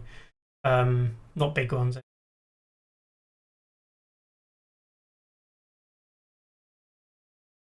Has to be something really unique and by a strong company with a track record. Yeah, I definitely agree there.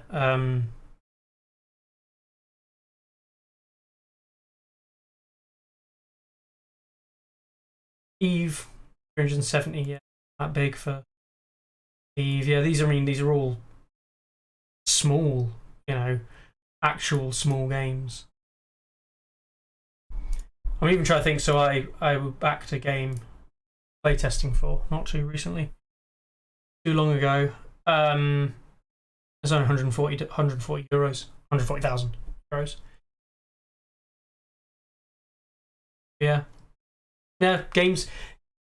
It feels like it shouldn't be much. It feels like it should be more. But maybe people are right. Maybe games just make less. Let's just look at Simon. See what Simon's latest.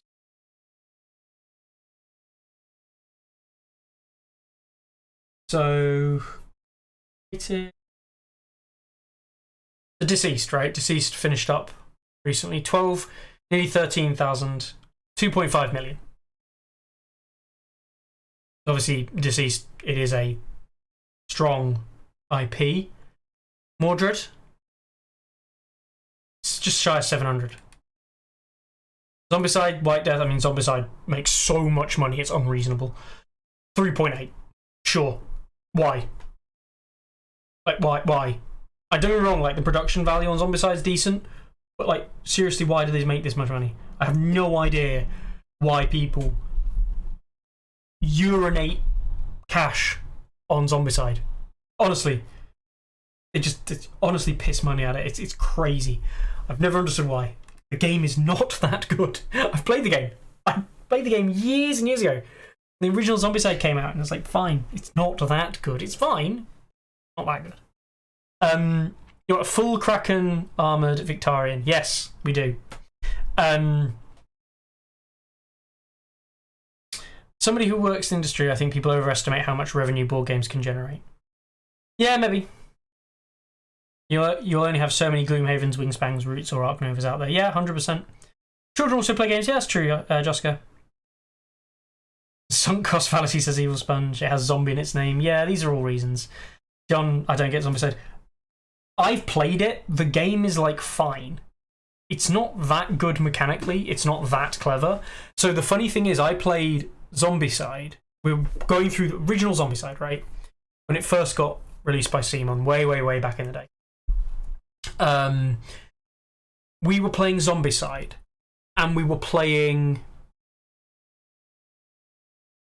I think, a game called Zombies, or we might like Project X Zombies or something. And and we were playing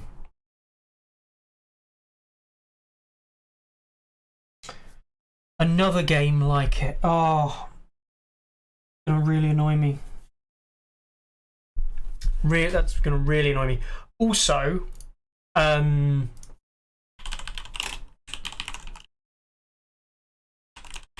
so we're playing 3 games which were all like zombie related, because we played like all 3 of them one night, one time, and we like basically compared them.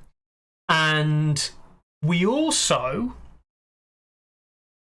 played a game called Fear and Faith. If you've never heard of Fear and Faith, and you're into kind of like skirmish rules, RPG style, right? Look at this. That is not song related, I am well aware.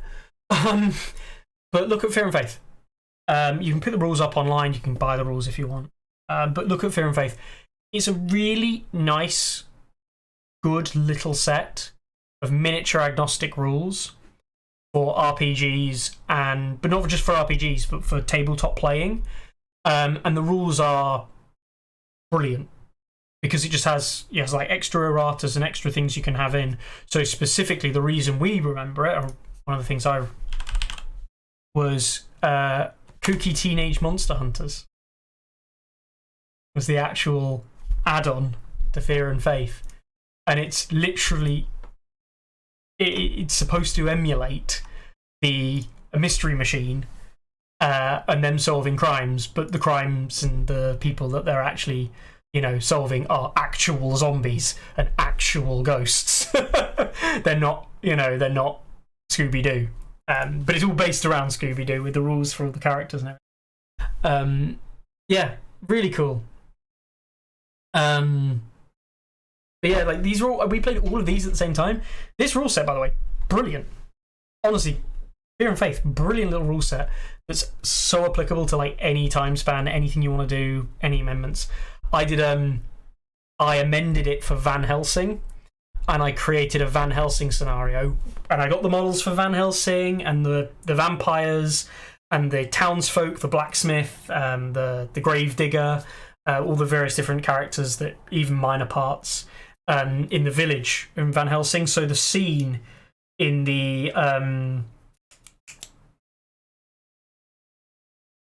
what's his name? Wolverine. I've forgotten. The scene where he walks into the village at the very start of Van Helsing with the priest, and he first meets the lady. He's talking to the gravedigger and everything, and then they talk about how there's things going on, and the 3 vampire ladies attack the village. I was able to emulate that scene from the film in the game, and it's great. Honestly, brilliant. So yeah, it's cool. Hugh Jackman, thank you. I don't know why I've gone so off topic from song. It's unreasonable, but yeah, Battletic. Yeah, Battletic did do well, Nicholas. Personally, I kickstart a lot of heavy plastic seam on games. Some of these games don't hit the table yet. I literally don't want any more plastic. I'm not sure why. Yeah, the market is super oversaturated. Yeah, too many things. I just don't see how you'd go for another Kickstarter and so.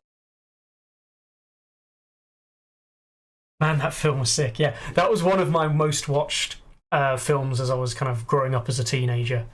I watched Van Helsing so much. It's not even that good a film. It really isn't. But I watched it so much when I was younger. To the point where, back in the days of like buying portable DVD players, like where the screen folded up and you put the DVD in, I had a portable DVD player, and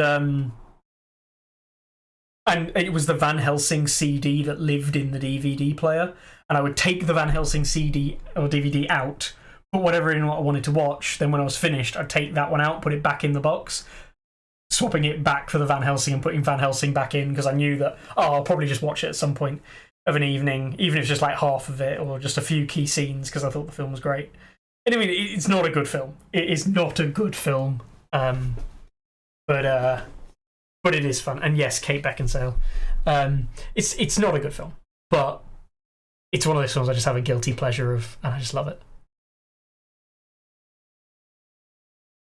Dude, if you as a kid see a giant vampire bat monster fight a werewolf, that is totally understandable.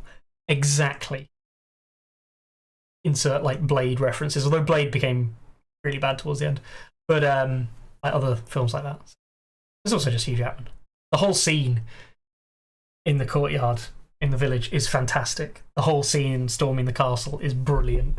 There are huge sections of that film which make no sense and are pointless. But yeah. Anyway, I'll stop nattering on about stuff that isn't. Tactics, it's there. It's got some interesting stuff. It's cool. I am probably going to back it. I don't know if I'm going to back it yet, but I'm probably going to back it. It releases February next year by the time they release it. We'll see what the kind of portability from song to tactics and tactics to song is like. I'm excited in a way because I think tactics has allowed us to have conversations about unlocking time periods, new sculpts for characters that were previously probably never going to get new sculpts. And I do like alt sculpts. Like, I'm not a massive fan who needs alt sculpts, but I do like them. They're a cool addition. But like,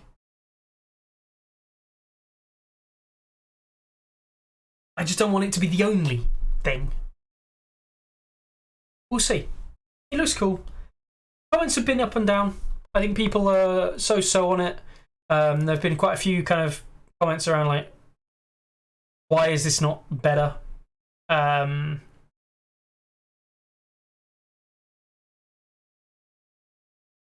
You know, people basically asking the kind of questions of like, the campaign is fine. It just isn't quite there. Like even things like stretch pay and stuff not being accessible for lower level villages and stuff. It's not bad. It's just like whatever.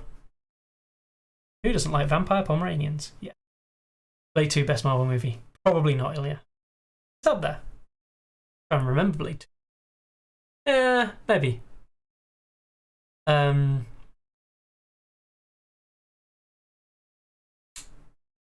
Anyway. Anywho. I'm approaching 2 hours, guys, and I haven't really got much more to say. I'm going to keep an eye on tactics. We'll pop in on it next week. It's interesting. I think it's cool. I'm not saying it's bad. Please don't think I'm saying it's bad. It isn't. Just, I don't get the hype. I ironically don't get much hype about this. Bearing in mind, this is a whole like 12 months away from arriving at anyone's door.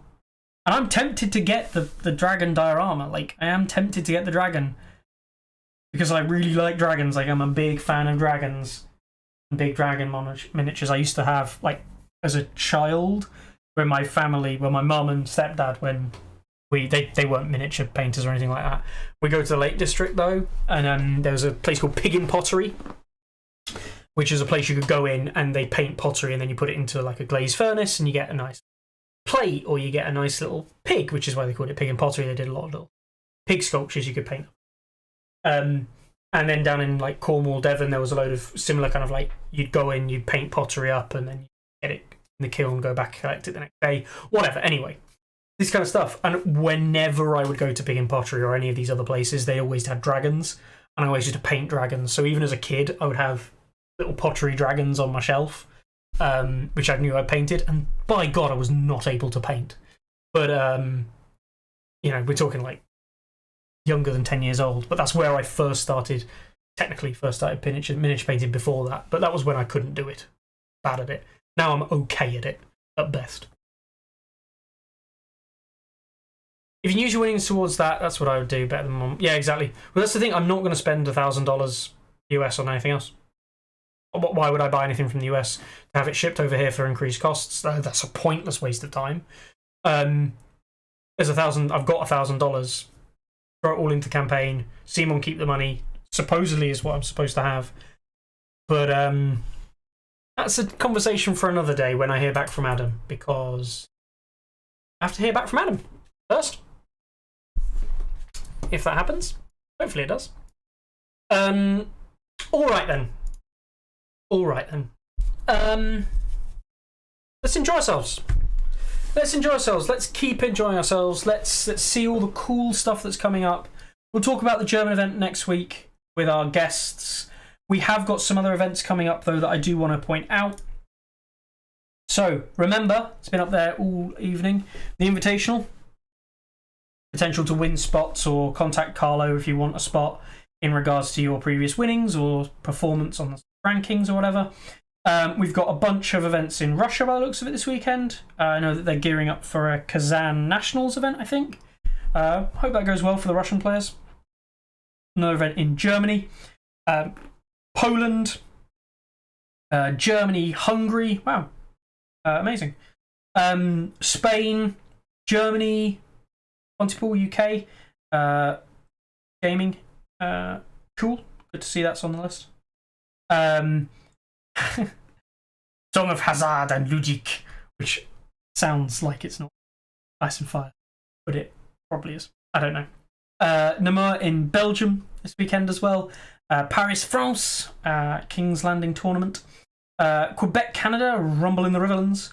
The Gare de Château, the Guard of the Castle, Guard the Castle in La Réunion. We've got another event in Russia this weekend. Viterbo, the House of Orcs, guys getting back together for another event. An event in Ukraine. Well, Warbands event. Awesome. I think one of the two of the guys, TTS guys, is from the Warband group. That's great to see. An event in Kilmarnock. Oh, you don't see events in Kilmarnock. Oh, I know where that is. That's a change one from the one that was going to be in Stirling, I think. So, Station Skirmish. I think Stephen's running that one. So yeah, hopefully that goes well. We've got an event in Lublin, Poland, Brazil. Way summer tournament. Yes, go on Brazil. Adepticon Primer in Indianapolis at Family Time Games. I'm guessing Brett's going to be attending that. Hope Brett is going to be attending that. Playing in his local event. I'm sure he will. Some of the guys. Why Not Hobbies in Helena MT. Go on. An event happening in South Carolina, North Charleston. Heracrook game in Tacoma, Washington. Yep. 3 box league. Cool. And then a bunch of other stuff next week. So yeah, well, including the Festival of Games at Cannes. Awesome. Small event there. Next week though. So yeah, what was that? 1, 2, 3, 5, 6, 7, 8, 9, 10, 11, 12, 13, 14, 15, 16, 17, 18, 19, 20, 21, 22, 23 events happening this weekend. Hopefully they're all attended. All small, 10 to 20 players, except the one in Paris, which this could be big. 50-player event. 48 players. Woo! Let's go. You want to see some... Wow. Okay, so the interesting thing... I hadn't even realised this event was going on. The interesting thing here... Yelperic, Enguerrand, Krakti, Repulsor, Roman, Vlad, Gilbul, Alric,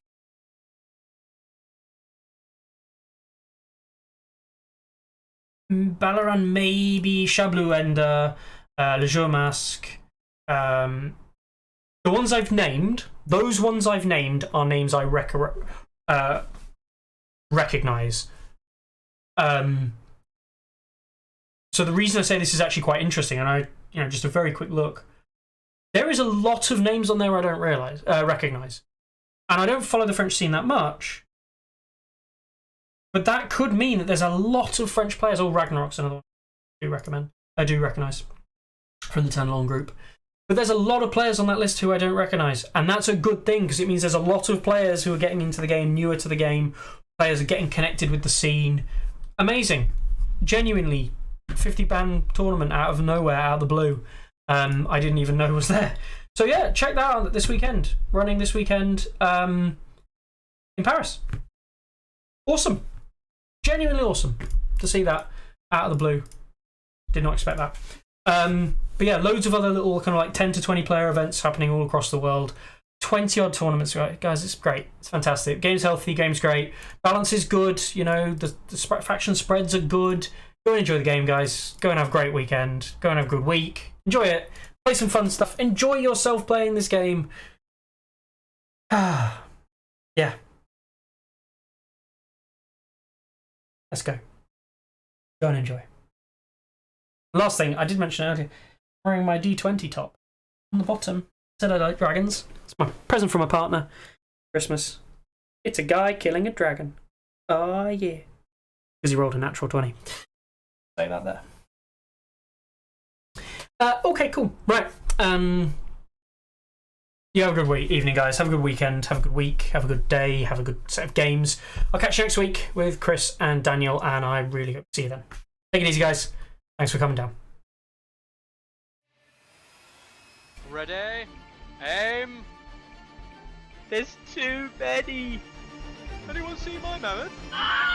Stop me!